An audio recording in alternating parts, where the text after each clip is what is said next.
হামলা হচ্ছে ছাত্র শিবির এবং ছাত্র দলের মধ্যে দফায় দফায় সংঘর্ষ চলছে সারা বাংলাদেশে। সেই ভয়ঙ্কর হামলা ছড়িয়ে পড়ছে, যেন গৃহযুদ্ধ শুরু হয়েছে। নাসিরউদ্দিন পাটোয়ারিও আবার নতুন করে হামলা শিকার হয়েছেন।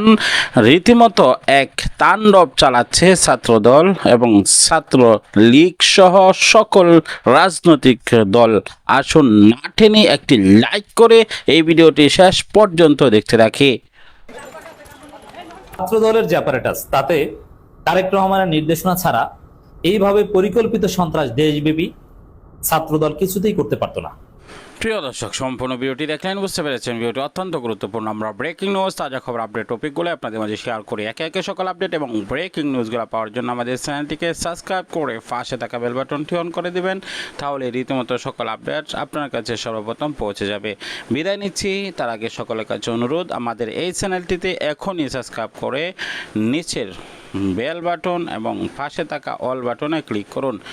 দেখা হচ্ছে পরবর্তী ভিডিওতে। সে পর্যন্ত ভালো থাকুন, সুস্থ থাকুন। বিদায় নিচ্ছি। আসসালামু আলাইকুম রহমতুল্লাহ।